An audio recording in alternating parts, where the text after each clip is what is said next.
ಅಂಬಿ ಕಳಂಕ ರಹಿತ ರಾಜಕಾರಣಿ ಭ್ರಷ್ಟಾಚಾರ ಮಾಡಿಲ್ಲ ಅಗಲಿದ ಅಂಬಿಯನ್ನ ನೆನೆದು ದುಃಖಿತರಾಗಿದ್ದಾರೆ ಪತ್ನಿ ಸುಮಲತಾ ಅಂಬರೀಶ್ ಅವರು ಮಳವಳ್ಳಿ ಅಭಿಮಾನಿ ಸಭೆಯಲ್ಲಿ ಸುಮಲತಾ ಅಂಬರೀಶ್ ಅವರು ಕಣ್ಣೀರನ್ನ ಹಾಕಿದ್ದಾರೆ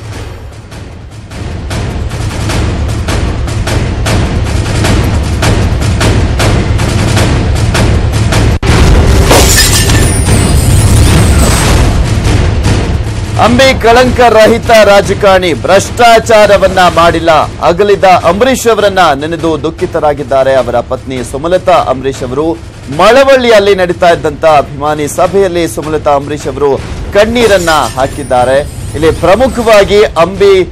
ವಿಚಾರಕ್ಕೆ ಸಂಬಂಧಪಟ್ಟಂತೆ ಆಗ್ತಾ ಇರುವಂತಹ ಬೆಳವಣಿಗೆಗಳ ಬಗ್ಗೆ ಅವರು ದುಃಖಿತರಾಗಿರುವಂತದ್ದು ಅಂಬಿ ಇದ್ದಾಗ ಸಂಬಂಧಿಕರು ಅಂತ ಬರ್ತಾ ಇದ್ರು ಈಗ ಅವರು ಫೋನ್ ಮಾಡಿಯೂ ಕೂಡ ಮಾತನಾಡಿಸ್ತಾ ಇಲ್ಲ ಪರೋಕ್ಷವಾಗಿ ಸಚಿವ ಡಿಸಿ ತಮ್ಮಣ್ಣ ಅವರ ವಿರುದ್ಧ ಆಕ್ರೋಶವನ್ನ ಹೊರಹಾಕಿದ್ದಾರೆ ಸುಮಲತಾ ಅಂಬರೀಶ್ ಅವರು ಯಾಕೆಂದ್ರೆ ಇವತ್ತು ಬೆಳಗ್ಗೆ ಕೂಡ ಡಿಸಿ ತಮ್ಮಣ್ಣ ಅವರು ಮಾತನಾಡಿದಂತ ವಿಚಾರಕ್ಕೆ ಸಂಬಂಧಪಟ್ಟಂತೆ ಅಸಮಾಧಾನವನ್ನ ವ್ಯಕ್ತಪಡಿಸಿದ್ರು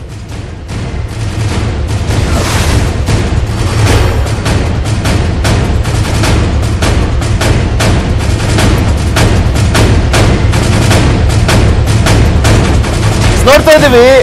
ಇಲ್ಲಿ ಪ್ರಮುಖವಾಗಿ ಮಂಡ್ಯದಲ್ಲಿ ಲೋಕಸಭಾ ಅಖಾಡ ದಿನದಿಂದ ದಿನಕ್ಕೆ ರಂಗೇರ್ತಾ ಇದೆ ಮತ್ತೊಂದ್ ಕಡೆ ಸುಮಲತಾ ಅಂಬರೀಶ್ ಅವರು ಕೂಡ ಓಡಾಟವನ್ನ ಮಾಡ್ತಾ ಇರುವಂತದ್ದು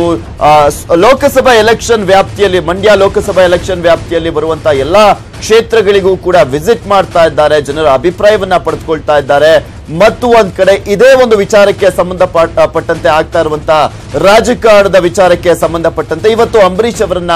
ನೆನೆದು ಕಣ್ಣೀರನ್ನ ಹಾಕಿರುವಂತಹ ಘಟನೆ ನಡೆದಿರುವಂತದ್ದು ಅದು ಮಳವಳ್ಳಿಯಲ್ಲಿ ಅಭಿಮಾನಿ ಸಭೆ ಇದ್ದಂತಹ ಸಂದರ್ಭದಲ್ಲಿ ಈ ಒಂದು ವಿಚಾರಕ್ಕೆ ಸಂಬಂಧಪಟ್ಟಂತೆ ಅಂದ್ರೆ ಇವತ್ತು ಎಲ್ಲರೂ ಕೂಡ ಮಾತನಾಡ್ತಾ ಇದ್ದಾರೆ ಈ ಹಿಂದೆ ಅಂಬರೀಶ್ ಅವರು ಇದ್ದಂತಹ ಸಂದರ್ಭದಲ್ಲಿ ಸಂಬಂಧಿಕರು ಅಂತ ಹೇಳ್ಕೊಂಡು ಬರ್ತಾ ಇದ್ರು ಆದ್ರೆ ಈಗ ಸೌಜನ್ಯಕ್ಕಾದ್ರೂ ಕೂಡ ಅವರು ಕರೆಯನ್ನ ಮಾಡಿ ಮಾತನಾಡಿಸ್ತಾ ಇಲ್ಲ ಅನ್ನೋದ್ರ ಬಗ್ಗೆ ಅವರು ತಮ್ಮ ಅಂದ್ರೆ ಅಗಲಿದಂತ ಅಂಬರೀಶ್ ಅವರನ್ನ ನೆನೆದು ಕಣ್ಣೀರನ್ನ ಹಾಕಿರುವಂತಹ ಘಟನೆ ನಡೆದಿದೆ ಅದು ಮಳವಳ್ಳಿಯಲ್ಲಿ ಇಲ್ಲಿ ಪ್ರಮುಖವಾಗಿ ಡಿಸಿ ತಮ್ಮಣ್ಣ ಅವರ ವಿರುದ್ಧನೇ ಪರೋಕ್ಷವಾಗಿ ತಮ್ಮ ಅಸಮಾಧಾನವನ್ನ ವ್ಯಕ್ತಪಡಿಸಿರುವಂತದ್ದು ಯಾಕೆಂದ್ರೆ ಡಿಸಿ ತಮ್ಮಣ್ಣ ಅವರು ಇದೇ ವಿಚಾರಕ್ಕೆ ಸಂಬಂಧಪಟ್ಟಂತೆ ಸುಮಲತಾ ಅವರನ್ನ ಜರ್ದಿದ್ರು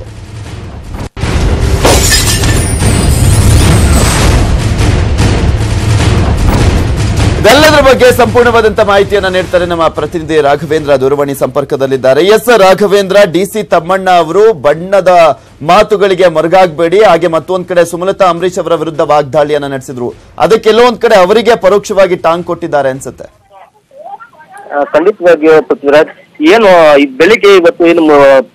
ಸಾರಿಗೆ ಸಚಿವ ತಮ್ಮಣ್ಣ ಅವರು ಅಂಬಿ ಕುಟುಂಬದ ವಿರುದ್ಧ ಒಂದು ವಾಗ್ದಾಳಿ ನಡೆಸಿದ್ರು ಏನು ಅವರ ಮನೆಗೆ ಬಂದ ಅತಿಥಿಗಳನ್ನ ಹೇಗೆ ಸತ್ಕಾರ ಮಾಡಿದ್ರೆ ಒಂದು ಕುಡಿಯಲು ಒಂದು ಗ್ಲಾಸ್ ನೀರನ್ನು ಎಷ್ಟು ಜನ ಕೊಟ್ಟೆ ಅವರ ಸಮಸ್ಯೆಗೆ ಸ್ಪಂದಿಸಿದಾರೆ ಅನ್ನೋ ಮಾತನ್ನ ಹೇಳಿಕೆಯನ್ನ ಕೊಟ್ಟಿದ್ರು ಇದಕ್ಕೆ ಈ ಹೇಳಿಕೆಗೆ ಇವತ್ತು ಸತತ ತಿರುಗೇಟು ಕೊಟ್ಟಿರುವಂತಹ ಸುಮಲತಾ ಕೂಡ ತಮ್ಮಣ್ಣವರಿಗೆ ಕಾರವಾಗಿ ಒಂದು ಪ್ರತಿಕ್ರಿಯೆಯನ್ನು ಕೊಟ್ಟಿದ್ದಾರೆ ಅಂಬಿ ಕುಟುಂಬಕ್ಕೆ ಅತಿಥಿ ಸತ್ಕಾರ ಮಾಡೋದನ್ನ ಯಾರು ಕೂಡ ಹೇಳ್ಕೊಡ್ಬೇಕಾಗಿಲ್ಲ ತಮ್ಮಣ್ಣವರು ನಮ್ಮ ಸಂಬಂಧಿಕರಾಗಿದ್ರು ಕೂಡ ಈ ರೀತಿ ಹೇಳೋದು ಅವರಿಗೆ ನಿಜಕ್ಕೂ ಕೂಡ ಅವರ ಒಂದು ಸಂಸ್ಕೃತಿಯನ್ನು ತೋರಿಸುತ್ತೆ ಅನ್ನೋ ಮೂಲಕ ಸುಮಲತಾ ಕೂಡ ಏನು ಸಾರಿಗೆ ಸಚಿವರಿಗೆ ಒಂದು ಟಾಂಗನ್ನ ಕೊಟ್ಟು ಅವರ ವಿರುದ್ಧ ಒಂದು ಆಕ್ರೋಶವನ್ನು ಹೊರಹಾಕಿದ್ದಾರೆ ಇನ್ನು ಮಳವಳ್ಳಿ ನಡೆದಂತಹ ಕಾರ್ಯಕರ್ತ ಮತ್ತು ಅಂಬಿ ಅಭಿಮಾನಿಗಳ ಸಭೆಯಲ್ಲಿ ಸುಮಲತಾ ಒಂದು ಕಣ್ಣೀರು ಹಾಕುವ ಮೂಲಕ ಏನು ಅಂಬರೀಶ್ ಇದ್ದಾಗ ತಮ್ಮ ಬಳಿ ಎಲ್ಲಾ ಸಹಾಯವನ್ನು ಪಡೆದುಕೊಂಡಂತ ಕೆಲವರು ಅದರಲ್ಲೂ ಕೂಡ ಡಿಸಿ ತಮ್ಮಣ್ಣವರಿಗೆ ಪರೋಕ್ಷವಾಗಿ ಕುಟುಕಿದ ಸುಮಲತಾ ತಮ್ಮಣ್ಣವರಿಗೆ ಒಂದು ಕಿಚಾಯಿಸುವ ಕೆಲಸವನ್ನು ಮಾಡಿದ್ರು ಅಂಬರೀಶ್ ಇದ್ದಾಗ ಸಾಕಷ್ಟು ಕೆಲಸವನ್ನ ಮಾಡಿಸ್ಕೊಂಡ್ರು ಅಂಬಿಯರ ಜೊತೆಲೇ ಓಡಾಡಿದ್ರು ಆದ್ರೆ ಅವರು ಅನಾರೋಗ್ಯ ಪೀಡಿತರಾಗದ ಯಾವತ್ತೂ ಕೂಡ ಫೋನ್ ಮಾಡಿದ್ರು ಈಗ ಅವರು 3 ತಿಂಗಳಾದ್ರೂ ಕೂಡ ಇದುವರೆಗೂ ಕೂಡ ಅವರು ನಮ್ಮ ಸಂಬಂಧ ಕೂಡ ಒಂದು ಗೋಳನ ಕೇಳಿದ ಮಾತುಗಳ ಮೂಲಕ ತಮ್ಮಣ್ಣವರಿಗೆ ಒಂದು ವಾಗ್ದಾಳಿಯನ್ನು ನಡೆಸಿದ್ರು ಓಕೆ ಥ್ಯಾಂಕ್ ಯು ರಾಘವೇಂದ್ರ ನಿಮ್ಮೆಲ್ಲ ಡೀಟೇಲ್ಸ್ಗಾಗಿ ನೀವು ಭಯ ಬೀಳ್ಬೇಡಿ ಧೈರ್ಯ ತಗೊಳ್ಳಿ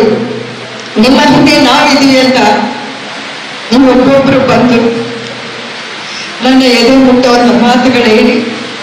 ನನಗೆ ಧೈರ್ಯ ತುಂಬಿದ್ದೀರ ಅದಾದ್ಮೇಲೆ ಇವತ್ತು ಅಂಬರೀಶ್ ಅವರ ಸ್ಥಾನವನ್ನು ನೀವೇ ತುಂಬಬೇಕಿದೆ ಆ ಸ್ಥಾನದಲ್ಲಿ ನೀವೇ ನಮ್ಮ ಕೈ ಹಿಡ್ಕೊಂಡು ನಡಿಬೇಕಾಗಿದೆ ಇಷ್ಟೊಂದು ವರ್ಷಗಳು ನಾವು ಅವರಲ್ಲಿ ಇಟ್ಟಿರೋ ಪ್ರೀತಿ ವಿಶ್ವಾಸವನ್ನ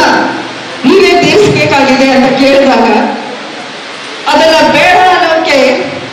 ನನಗೆ ಅದು ತಪ್ಪು ನಾನು ಬೇಡ ಅಂದಿದ್ರೆ ಅದು ತಪ್ಪಾಗಬೇಕು ಅಂತ ನನಗೆ ಅನಿಸಿತ್ತು ಯಾಕಂದ್ರೆ ನೀವೇ ನೋಡಿದ್ದೀರ ಮೊದಲಿಂದಾನು ಯಾವತ್ತೂ ನನಗೆ ರಾಜಕಾರಣಕ್ಕೆ ಬರುವಂತ ಆಸಕ್ತಿನೂ ಇರಲಿಲ್ಲ ಅಂಬರೀಶ್ ಅವರು ಯಾವತ್ತೂ ಕುಟುಂಬ ರಾಜಕಾರಣ ಅಂತೂ ಮಾಡಿಲ್ಲ